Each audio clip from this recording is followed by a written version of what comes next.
Hello and welcome to the Nano Film Improv Podcast. I'm Dave Heron.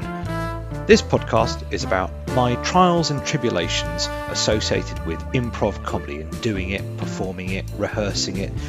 So this is really a cathartic outpouring of the things that I've learned, the things that I'm struggling with, and an opportunity to share with you and hear from you also some of the things that have worked for you, and equally there'll be some things on this podcast that you have tried that don't work for you.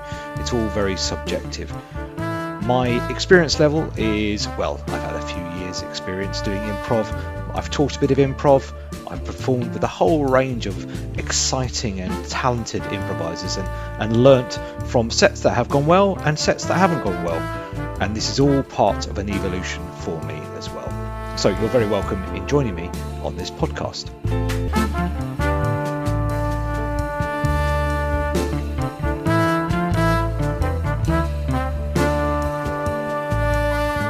So this week is a shorter podcast, but one that is still important to me.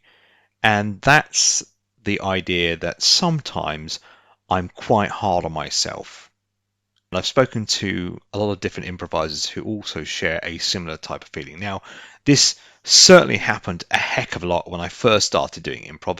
It still happens where I would leave a workshop, a course, a jam, a show where I had performed and come away thinking that wasn't good enough. I need to push myself more. I missed out on something here, or I did something wrong there. Heaven forbid someone should do something wrong in improv or didn't follow the rule in improv. But it has always come from the fact that I've wanted to be good at doing improv. I wanted to push myself and be really good at it. So it has always come from a place where I've wanted to get better. But at times, I would probably leave almost every single improv session, be it, as I say, a workshop or a show, coming away feeling disappointed. And there were numerous examples of this. And the thing that probably got me most irked in my progression in the early days was the fact that I was repeating the same mistakes over and over. So it's not like I'd made a mistake and then the next session, be it a workshop or a jam or whatever, I had resolved the mistake. No, I kept on making the same mistakes. And they were very basic things, in my opinion, as well. Things like not getting the right platform, i.e. the who, what, where, dropping an accent, asking questions, didn't explain why my character was doing something, having a very small catalogue of characters. Well, where I could find something to be hard on myself, I would use that and indeed be quite tough on myself after a session. Of course, what I didn't realise at the time was that even these basic little things like establishing the platform, not asking questions, explaining the why, these things take such a long time for me to do. And even now, there are still things that I'm still not getting right. Several years of doing improv later, still not doing these little sort of, I guess what Will Hines has called them, micro aspects of improv. Don't get me wrong, when I had gigs that went well, I'd be very, very happy with myself. But there would always be something I think, I could have done that better. Even though the audience loved the set, the show, there'd always be something lurking where I think, I could have done that a bit better. Now, the wonderful improviser Chris Mead has written an article about getting the balance right between, and these are not his words but mine, the sort of the overconfidence of how well a gig went versus the kind of almost the self-loathing bit of where a show probably didn't go as well as you wanted it to do, and actually just getting a sweet spot between the two of them.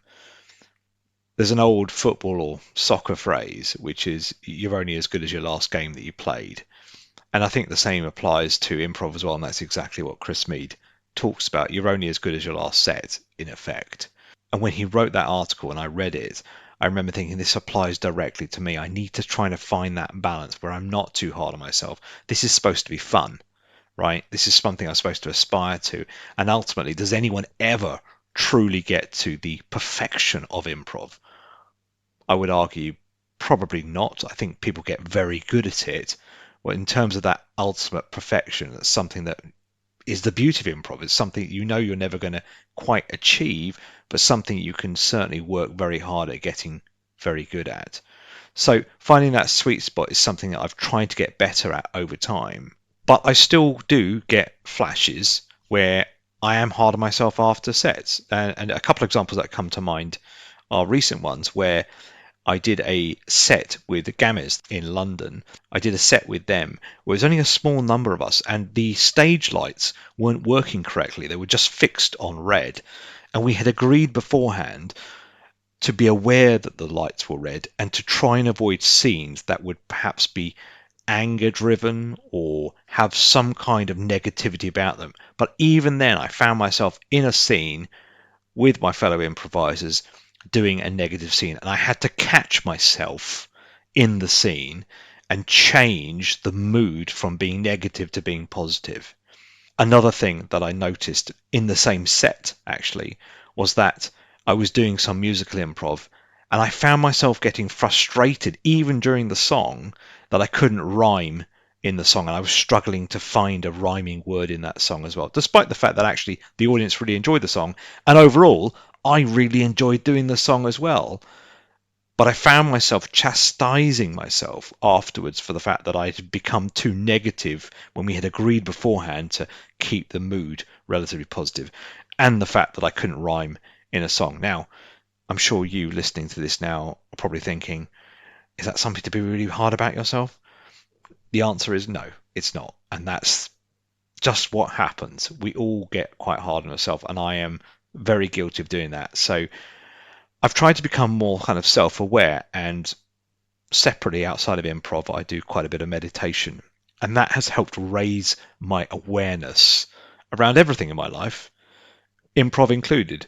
So being aware when I'm possibly being too hard on myself, noticing that, it doesn't stop the fact you want to improve, but just noticing that and moving on from it as well. And I've now tried to start ending certainly some of the more advanced classes that I've been leading with a little bit about not being too hard on yourself. So when we do some of the advanced classes, and I've been running a few recently through Dingbats, they are tough. They are designed to push people out of their comfort zone in terms of improv and getting them stretching their improv ability and learning new things. They're designed to be difficult and challenging. But at the end of the sessions, I'm trying now to bring up the fact that people shouldn't be too hard on themselves, that these are difficult things, and the fact that it takes quite a lot of time, in fact, a very long time for me, to get some of the basics right as well. So that's just something that I've been reflecting on recently, not being too hard on myself, thinking about the balance between being too happy or too overconfident that a gig went well versus being too disappointed that I didn't do something that I should have done. That was probably a basic tenet of improv. But that continues to be a journey, and it's something that I'm just going to have to focus on to make sure that actually I continue to enjoy my improv whilst at the same time pushing myself to get better. Do you experience similar types of thoughts?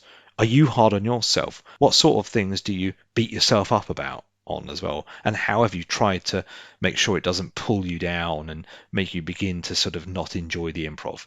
I'd love to hear how you think about this, what sort of things you have found difficult, and how you've possibly tried to resolve them too. So thanks very much for listening to the Nano Film Improv podcast, and I'll catch you in the next one.